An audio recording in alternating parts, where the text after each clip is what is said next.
자, 오늘 본문 보겠습니다. 지난주일 설교를 좀 기억해 보면 예수님은 오병이어로 남자만 몇 명 먹였다고요? 5,000명. 절 보고 말하면 돼요. 그냥 저는 언제나 답을 가르쳐주는 참 좋은 목사라는 거. 자, 예수님은 오병이어로 남자만 몇 명 먹였다고요? 5,000명. 5,000명 먹였고요. 여자와 애들까지 하면 약 2만 명. 왜 2만 명이라고 말하냐? 남자만 5,000명이라 함은 보통 20세 이상의 결혼한 사람을 얘기하거든요. 그러니까 여자 있었으니까는 10,000명이겠죠. 보통 애들을 2명 이상 낳았으니까 한 2만 명 되지 않았을까라고 학자들은 추론하고 있는 거예요. 어쨌든 예수님은 오병이어를 가지고 이 어마어마한 사람들을 먹이고도 남은 빵 조각을 모았더니 얼마가 남았다고요? 12광주리가 남았더라. 예수님은 정말 우리가 상상할 수 없는 정말 어마어마한 기적을, 어마어마한 큰 일을 행하셨어요. 근데 그리고 났는데 문제가 생겼어요. 어떤 문제가 생겼냐? 요한복음 6장 15절 우리 다 같이 읽겠습니다. 시작. 그러므로 예수께서 그들이 와서 자기를 억지로 붙들어 임금으로 삼으려는 줄 아시고 다시 혼자 산으로 떠나가시니라. 자, 이런 기적을 본 사람들이 예수님을 뭐 삼으려고 했다고요? 임금 삼으려고 했어요. 이건 난감한 거예요. 난 임금이 될 마음이 없는데, 임금이 될 생각이 없는데, 오병이어의 기적을 본 사람들이 잘못된 환상을 품었어요. 예수님을 임금 만들고 싶어 했어요. 그 모습을 보고 예수님이 거기 보니까 언더라인 쳐볼까요? 다시 산으로 떠나가시니라. 예수님은 오병이어의 기적을 경험한 사람들이 예수님을 왕으로 삼으려고 하는 잘못된 환상을 가지고 있는 걸 보시고 다시 산으로 떠나가셨어요. 자, 이 말씀을 마가복음 6장 45절. 자, 마가복음 6장 45절. 자, 오늘 본문을 표시해 두시고요.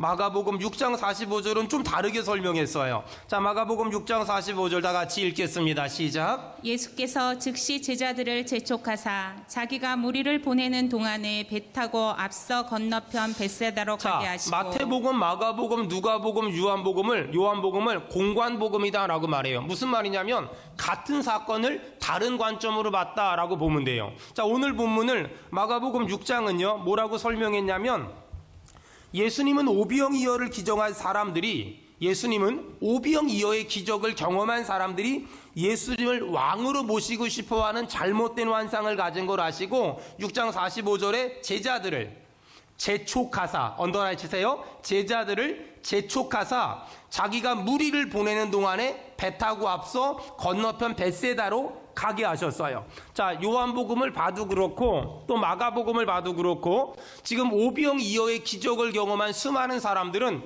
요즘 말로 예수님한테 뿅 같다 그러나 예수님의 매력에 푹 빠져버렸어요. 하지만 예수님은 그런 어떤 분위기에 휩쓸리지 않고 예수님 어떻게 하셨다고요? 혼자 산으로 가셨다. 혼자 산으로 가셨다. 어찌 보면 기적을 일으키고 사람들이 막 몰려드는데 예수님은 그 자리를 피해서 혼자 산으로 가신 건 예수님의 일종의 삶의 패턴, 생활 습관이었던 것 같아요. 예수님이 기적을 일으킬 때마다 수많은 사람들이 몰려들었고 예수님의 인기는 정말 하늘을 찌를 것만 같았거든요. 만약 예수님이 예수님 당시에 내가 한번 큰 교회 한번 만들어봐 이렇게 마음 먹으셨다면 예수님은 자신이 일으킨 기적 한두 번만 가지고도 아마 어마어마한 초대형 교회를 만들 수 있지 않았을까 그런 생각이 들어요. 정말 예수님은 사람들이 깜짝깜짝 놀랄 만한 기적을 행하셨고 사람들은 예수란 이름을 하면서 또 인기가 하늘을 찌를 듯한 그런 상황이었고 예수님이 만약에 큰 교회를 만들려고 마음먹었다면 일순간에도 만들 수 있는 그런 상황이었어요. 근데 그때마다 예수님은 항상 그곳에서 인기를 누리고 그리고 사람들의 환호하는 소리를 기분 좋게 들은 것이 아니라 홀로 산으로 가신 그것이 예수님의 일종의 삶의 패턴이었어요. 왜 그랬을까? 보통 사람들은 누군가 나를 모함하고 누군가 나를 공격하고 누군가 나를 힘들게 하면 그것을 위기라고 생각하는데 예수님이 생각하신 위기는 누군가 날 알아주고 누군가 날 인정해주고 누군가 내 인기가 높아지고 누군가 내가 드러나는 것 그것을 위기라고 생각하셨어요. 여러분 그런 관점으로 본다면 한번 우리 인생의 위기란 사업이 안 되고 몸이 아프고 또 삶이 어렵고 관계가 깨졌을 때, 물론 그것도 인생의 위기예요. 하지만 영적인 면에서 더 큰 위기는 뭐냐면, 내가 생각보다 너무 빠르게 회사에서 승진을 해. 생각 이상으로 사업이 너무 잘 돼. 생각 이상으로 목회가 너무 잘 돼. 생각 이상으로 돈이 너무 빨리 많이 벌어져. 생각 이상으로 내가 너무 큰 힘을 가지고 있고 너무 큰 권력을 가지고 있어. 영적으로 보면, 또 예수님 입장에서 보면 그것이 훨씬 위험한 위기일 수 있다는 거. 여러분, 예수님은 이런 위기의 순간에 그런 인기나 사람들의 환호 소리를 즐기고 누린 것이 아니라 혼자 산으로 가셔서 또 한적한 곳으로 가셔서 하나님과 교제하는 일에 더 많이 힘을 썼다. 이것이 오늘 이 성경이 우리에게 말하는 굉장히 중요한 교훈이에요. 예수님은 오병이어의 기적을 행하시고 수많은 사람들이 예수님을 왕으로 만드시려는 분위기를 포착하시고, 예수님은 산으로 가시고 제자들은 바다 건너편 벳세다로 가라고 재촉하셨어요. 자, 예수님이 말씀하신 대로 제자들은 배를 타고 바다를 건너가기 시작했어요. 자, 요한복음 6장 17절.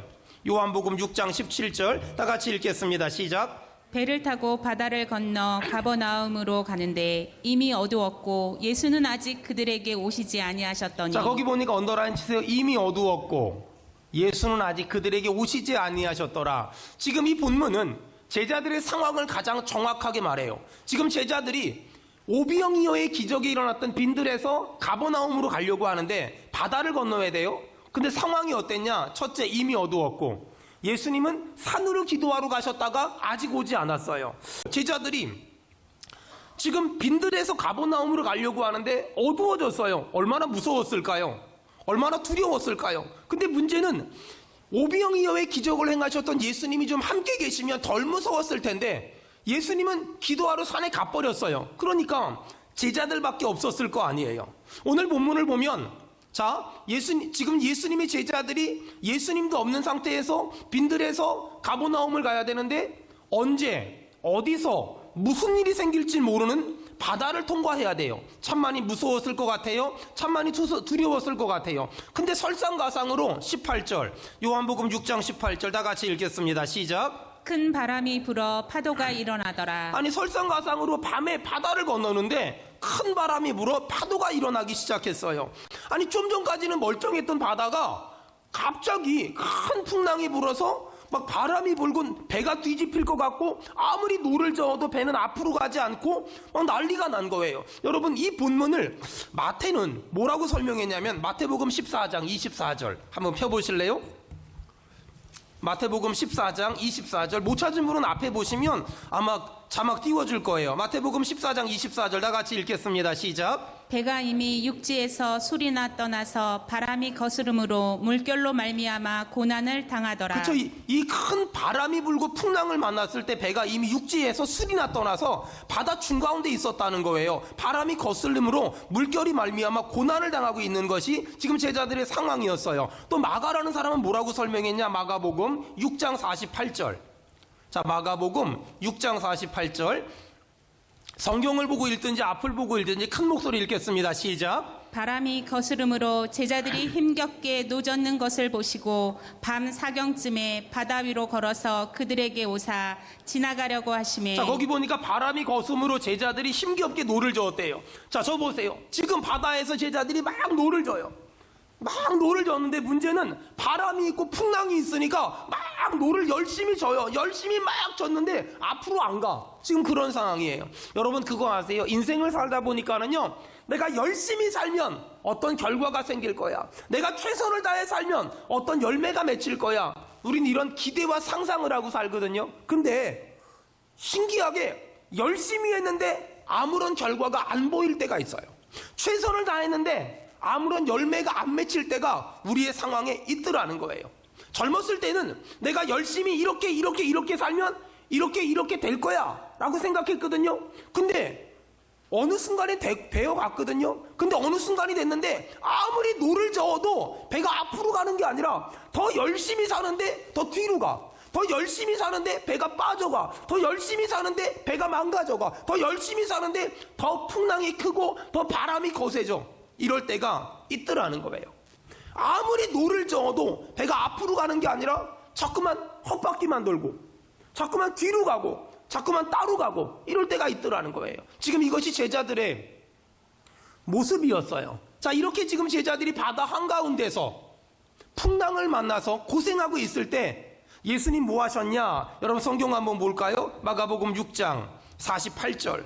거기 너무너무 중요한 말씀이 나와요. 마가복음 6장 48절. 바람이 거스름으로 제자들이 힘겹게 노젓는 걸 보시고 밤 사경쯤에 바다 위로 걸어서 그들에게 오사 지나가려고 하시매. 여러분 예수님이 거기 어디 있었대요? 밤 사경쯤 바다 위로 오사 지나가려고 하시매. 예수님은요 제자들이 그렇게 풍랑을 만났잖아요. 그렇게 풍랑을 만났을 때 기도하러 가셨었잖아요. 예수님은 기도하러 가셔가지고요 제자들이 풍랑을 만나서 고생하고 있는 걸 다 보고 계셨대요. 여러분 그거 아세요? 우리가 힘든 일 만났을 때, 우리가 어려운 일 만났을 때, 우리가 낙심해 있을 때, 우리가 좌절해 있을 때, 우리가 쓰러져 있을 때, 그때 하나님은 뭐 하실까? 그때 하나님은 도대체 어디서 뭐 하고 계실까? 여러분 제자들이 바다 한가운데서 풍랑을 만나서 아무리 노를 져도 앞으로 가지 않고 있을 때 예수님은 산에서 기도하고 계셨고요. 그때 누구를 위해 기도하고 계셨을까? 분명히 예수님은 제자들을 위해 기도하고 계셨을 거예요. 마찬가지로 우리가 힘든 일을 만났을 때, 우리가 어려운 일을 만났을 때 주님은 딴 데 쳐다보고 딴 일 하고 계신 것이야. 그때도 우리를 위해서 기도하고 계시며, 그때도 우리를 위해서 중보하고 계시며, 그때도 우리를 쳐다보고 계시면서 우리를 도와주기 위해서 기회만 엿보고 계세요. 마태복음 12장에 보니까 주님은 상한 갈대를 꺾지 아니하시고 꺼져가는 등불을 끄지 않는다라고 말씀하세요. 기억하세요? 지금 내 모습이 아무리 노를 저어도 배가 앞으로 가지 않아. 아무리 노를 저어도 너무 큰 풍랑을 만났고 너무 큰 바람을 만났어. 그래서 어찌할 바 모르겠어. 여러분 걱정하지 마세요. 염려하지 마세요. 주님이 도와주실 줄로 믿습니다. 주님이 오늘 제자들이 풍랑을 만나서 어떻게 하지 고민하고 있을 때 예수님은 저 산 위에서 기도하시면서 제자들을 쳐다보고 계셨어요. 여러분 이 세상 살다 보니 억울한 일을 만나기도 하고 힘든 일을 만나기도 하고 답답한 일을 만나기도 하고 속상한 일을 만나기도 해요. 오늘 제자들처럼 바다 한가운데서 큰 풍랑을 만나서 아무리 노를 져도 배가 앞으로 가지를 않는 그런 상황을 만나기도 해요. 여러분 근데 예수님은 그런 우리의 모습을 가만두지 않으시고요. 자, 요한복음 6장 19절. 요한복음 6장 19절 다 같이 읽겠습니다. 시작. 제자들이 노를 저어 10여리쯤 가다가 예수께서 바다 위로 걸어 배 가까이 오심을 보고 두려워하거늘. 여러분 예수님이 바다 한가운데서 풍랑을 만나 어찌할 바 몰라 하는 제자들한테 어떻게 했다고요? 제자들이 노를 저어 10여리쯤 가다가 예수께서 바다 위로 걸어 배에 가까이 오심을 봤대요. 여러분 예수님이 우리가 힘든 일 만났을 때, 어려운 일 만났을 때 그곳이 어디여도 상관없어요. 우리를 찾아오실 줄로 믿습니다. 우리를 전부 찾아오실 거예요. 근데 중요한 건 예수님이 오셨잖아요. 그러면 너무 좋아해야 되잖아요. 예수님 웰컴 막 이래야 되잖아요. 근데 문제는 거기 19절에 보니까 제자들이 노를 저어 10여리쯤 가다가 예수께서 바다 위로 걸어 배에 가까이 오심을 보고 기뻐한 게 아니라 뭐 했다고요? 두려워했대요. 왜 두려워했을까요? 저분이 예수님이라고 상상조차 못한 거예요. 아니 바다 위로 어떤 사람이 걸어오긴 걸어오는데 그분이 예수님일 거라고는 감히 상상도 못하고 감히 생각조차 못 해본 거예요. 아니 저분이 왜 제자들은 바다 위를 걸어오신 분이 예수님일 거라고 상상조차 못했을까요? 간단해요. 좀 전에 오비영 이어의 기적을 경험했잖아요. 근데 좀 전에 경험한 오비영 이어의 기적을 까마득히 잊어버린 거예요. 왜? 좀 전에 분명히 오비영 이어의 어마어마한 기적을 경험했음에도 불구하고 지금 당장 내 눈앞에 바람이 있으니까, 지금 당장 내 눈앞에 파도가 있으니까 무서운 거예요. 두려운 거예요. 겁먹은 거예요. 여러분 사람들이 왜 자꾸만 영적으로 넘어지는 줄 아세요? 지금 당장 내 눈앞에 힘든 일을 만나고 어려운 일을 만나고 속상한 일을 만나면 그동안 하나님에게 받은 은혜를 다 잊어버려요. 그동안 하나님에게 받은 은혜를 다 까먹어버려요. 마치 지금 풍랑을 만난 제자들은 오병이어의 기적을 경험해 본 적이 없는 사람들 같아요. 그리고 예수님이 바다 위를 걸어서 지금 우리에게 다가오시는데 제자들은 무슨 생각했냐면 유령인가 봐. 다른 성경에 보니까 아무래도 유령인가 봐 라고 착각을 해요. 다 잊어버린 거예요. 여러분 축복합니다. 내가 지금 힘든 일을 만났건 어려운 일을 만났건 난감한 일을 만났건 앞길이 막혔건 여러분 걱정하지 말고 염려하지 말고 그동안 나를 도와주신 참 좋으신 하나님, 그분은 이번에도 도와주실 줄로 믿습니다. 아멘. 그동안 도와주신 하나님은 이번에도 도와주실 것이다. 이 믿음을 가져야 돼. 여러분 예수님은 지금 바다 한가운데서 풍랑을 만난 제자들을 다른 성경에 보니까 새벽 3시에 바다 위를 걸어서 예수님을 찾아오셨어요. 지금 바다 한가운데서 풍랑을 만난 제자들은 왜 두려워했을까요? 왜 무서워했을까요? 그동안 은혜 주신 하나님을 잊어버렸어요. 그동안 도와주신 하나님을 잊어버렸어요. 그동안 복 주신 하나님을 잊어버렸어요. 여러분 우리도 마찬가지예요. 왜 지금 내가 만난 어려움을, 왜 지금 내가 만난 아픔을, 왜 지금 내가 만난 고난 때문에 무서워하고 두려워하고 불평하고 원망할까? 그 이유는요, 내가 만난 고난이 너무 크기 때문이 아니에요. 왜 우리는 불평하고 원망할까? 그동안 내가 받은 복, 그동안 내가 받은 은혜, 그동안 내가 받은 사랑, 그동안 내가 받은 축복을 싹 다 잊어버렸기 때문에 그래요. 따라합시다. 지금까지 지내온 것이 주의 크신 은혜입니다. 시작. 지금까지 지내온 것이 주의 크신 은혜입니다. 자, 우리 더 크게 합시다. 시작. 지금까지 지내온 것이 주의 크신 자, 은혜입니다. 마지막으로 내 영혼에게 명령합시다. 시작. 지금까지 지내온 것이 주의 크신 자, 우리 동의하면 큰 은혜입니다. 목소리로 아멘 합시다. 아멘. 지금까지 지내온 것이 주의 크신 은혜임을 믿습니다. 아멘. 여러분 기억하세요. 지금 좀 어려운 일 만났다고, 지금 좀 힘든 일 만났다고 걱정하지 말아요. 염려하지 말아요. 지금까지 지내온 것이 하나님의 은혜였다면 이번에도 하나님이 은혜 주실 줄로 믿습니다. 아멘. 지금까지 지내온 것이 하나님의 도우심과 하나님의 돌보심이었다면 이번에도 도와주실 것이며 이번에도 돌봐주실 줄로 믿습니다. 여러분 하나님은 능력이 없어서 우리에게 기적을 못 주시는 분도 아니고, 하나님은 힘이 없어서 우리를 못 건져주는 분도 아니에요. 하나님이 왜 지금 당장 우리를 도와주지 않으실까? 하나님은 왜 지금 당장 우리를 이 위험한 수렁에서 건져주지 않으실까? 왜 그럴까요? 때가 있는 거예요. 하나님의 때가, 하나님의 시간표가 있는 거예요. 자, 오늘 저 바다 위에서 어떤 사람이 막 걸어와요. 그걸 보고 유령인 줄 알고 두려워했던 제자들을 향하여 예수님 뭐라고 말했냐? 6장 19절. 자, 6장 20절 다 같이 읽겠습니다. 시작. 이르시되 내니 두려워하지 말라. 자, 내 영혼에게 명령합시다. 시작. 이르시되 내니 두려워하지 다시 한번요. 말라. 시작. 이르시되 내니 두려워하지 말라. 이르시되 내니 두려워하지 말라. 따라합시다. 두려워하지 말라. 두려워하지 말라. 두려워하지 말라. 두려워하지 말라. 두려워 떨고 있는 제자들을 향하여 예수님 말씀하셨어요. 두려워하지 말라. 두려워하지 말라. 여러분, 저 두려워하지 말라고 말씀하신 분이 예수님이라는 걸 알고 제자들 마음이 어땠을까요? 두려움이 떠나갔을걸요? 염려, 걱정이 떠나갔을걸요? 근심, 걱정이 떠나갔을걸요? 여러분, 저는 오늘 본문을 묵상하면서 저 나름대로 한번 제목을 정해봤어요. 위기 극복의 5가지 원칙, 혹은 평범한 일상으로 돌아가는 5가지 원칙. 자, 주보모 있으니까 보면서 여러분 설교 들으셔도 괜찮아요. 첫째, 여러분 인생을 살다 보면은요, 사람은 누구나 전혀 예상하지 못했던 풍랑이나 바람을 만날 수 있어요. 여러분 어떤 사람 이런 말 하거든요. 예수 믿으면 만사형통해. 예수 믿는 사람한텐 아무런 문제가 없어. 여러분 근데 저는 절대 동의하지 않아요. 저 예수 오래 믿어봤거든요. 문제 많습디다. 저 예수 오래 믿어봤거든요. 고난도 많고 힘든 일도 많습디다. 아니, 제가 100만 원이 있어요. 그 머릿속에 계산을 하잖아요. 10만 원은 11조하고 나머지 10만 원은 뭐하고 나머지 20만 원은 뭐하고 나머지 30만 원은 뭐하고 계산을 세워놨어요. 근데 어느 날 선교사님이 오셔서 설교하시는데 헌금을 하고 싶어. 헌금을 팍 해버렸더니 비었어. 인생의 고난이 찾아왔어요.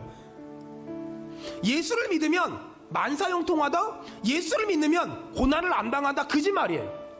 예수 믿어도요 고난 당해요. 힘든 일도 많아요. 어려운 일도 많아요. 마치 뭐하고 똑같냐면요, 인생을 산다는 건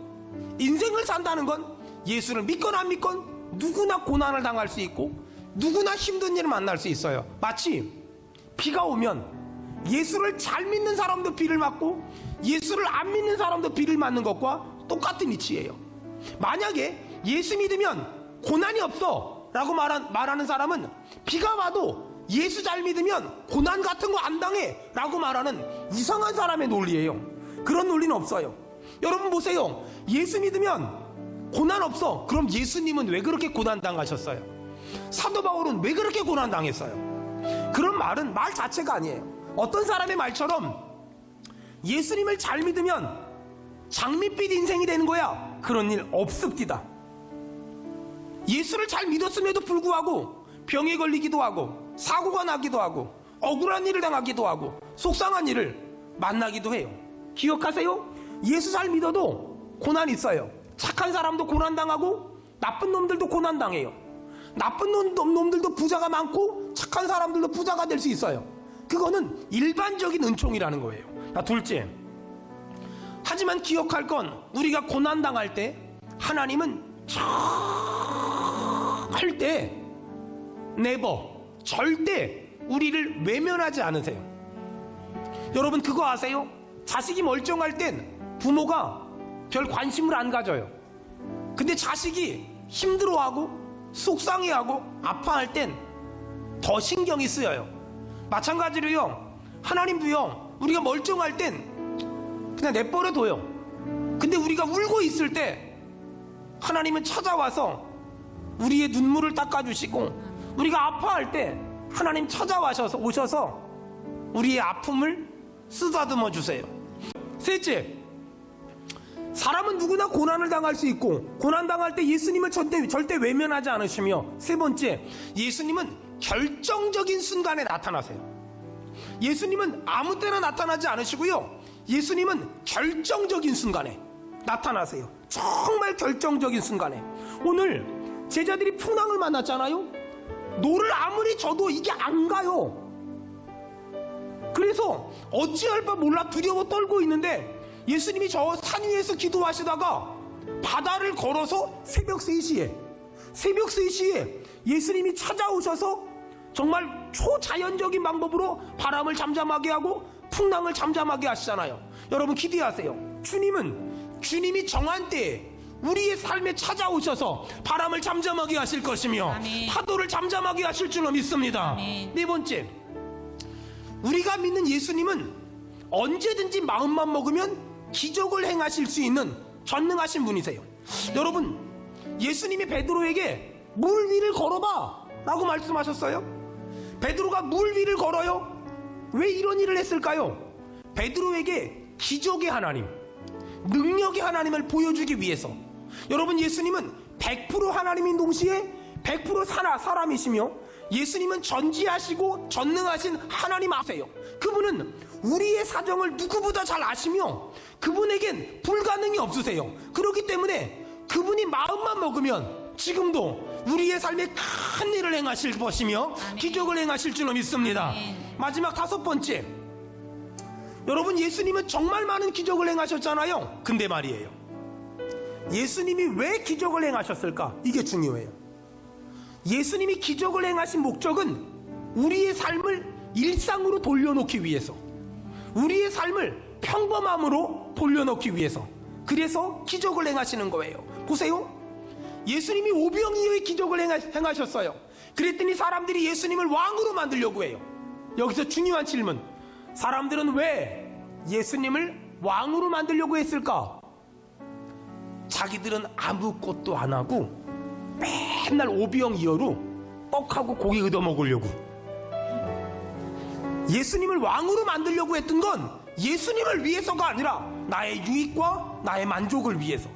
여러분, 지금도 사람들은 그런 기적과 표적이 일어났을 때 그 짜릿함, 그 쾌감이란 느낌을 가지고 살아가고 싶어요. 하지만 여러분, 예수님이 왜 기적을 일으켰어요? 왜 아픈 사람을 고쳤어요? 왜 안진뱅이를 일으켰어요? 그들을 일상의 삶으로 돌려보내기 위해서. 그들을 일상의 삶으로 돌려보내기 위해서. 얼마 전에 제가 만나 상담한 분이 한 분 계신데, 그분이 말끝마다 뭐라 그러냐면 자기는 영적인 눈을 떴다는 거예요. 영적인 눈이 떠지잖아요? 그럼 뭐가 회복이 돼야 되냐면, 내가 하나님에게 은혜 받았을 때 그때와 지금을 비교해서 무너진 부분을 회복해야 돼요. 여러분, 코로나가 지나면서 여러분 예배가 무너지지 않았습니까? 수요 예배, 금요 예배, 목사님 영상으로 드릴게요. 정말 영상으로 드리는 분들은 전 대단한 분들이라고 생각해요. 왜냐하면 저도 영상으로 드려봤거든요. 안 됩니다. 한 번은 목사님들하고 어떤 꼭 가야만 하는 세미나를 갔어요. 그래서 코로나 때문에 안에 못 들어가니까 전부 호텔 방 안에 가둬놓고 4명씩 텔레비전 틀어놓고 영상으로 세미나를 들어야만 하는 거예요. 의무적으로. 근데 어떤 목사님이 조용히 나갔다 오더니 통각사옵니다. 안 돼요. 여러분, 안 되는 걸 인정하잖아요. 안 되는 걸 전 제가 인정하기 때문에, 만약에 영상으로 예배를 아직도 주일날 집에서 텔레비전 틀어놓고 양복 입고 정장 입고 헌금 걷어가지고 온라인으로 보내고 이게 100% 된다면 저는 그 사람 저보다 훨씬 탁월한 사람이라고 생각합니다. 안 돼요. 성도들 한 사람도 새벽 예배 못 나올 때 부교육자들이랑 저랑 돌아가면 새벽 예배 인도했는데, 부교육자들 새벽 예배 인도하라고 얘기하고 저도 집에서 영상으로 예배 드렸거든요. 첫날은 텔레비전 딱 틀어놓고 딱 앉아가지고 성경 찾아가면서 막, 그리고 무릎 꿇고 기도했어요. 이튿날도, 셋째 날도.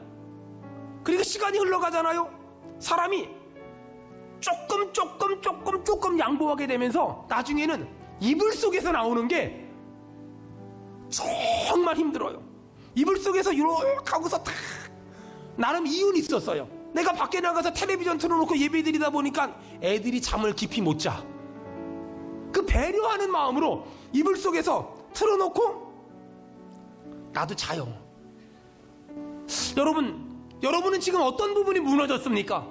영적으로 눈이 떠졌다는 것 첫째, 이 무너진 것들에 대한 회복을 향한 갈망이 살아나야 돼요.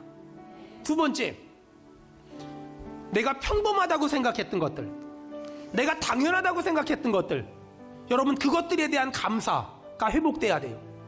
여러분 한번 보세요. 예수님이 아픈 사람을 고치셨어요. 그럼 이 사람 평범함이 회복되는 거 아닐까요? 예수님이 먹지 못한 사람들 먹였어요. 그러면 평범함이 회복되는 거 아닐까요? 예수님이 관계가 깨진 사람들 관계를 회복시켰어요. 그럼 평범함이 회복되는 거 아닐까요? 여러분, 어떤 일 때문에 교회를 정하지 못하고 여기저기 다니던 사람이 좋은 목사님, 좋은 교회 만나서 교회를 정했어요. 그 다음에 뭐가 일어날까요? 이 사람한테 하늘에 불이 떨어질까요? 아니에요. 이 사람에게 평범한 신앙생활이 회복되는 거 아닐까요? 결국은 기적의 목적은 기적이 아니라 내 삶의 평범함을 전부 회복하는 거예요.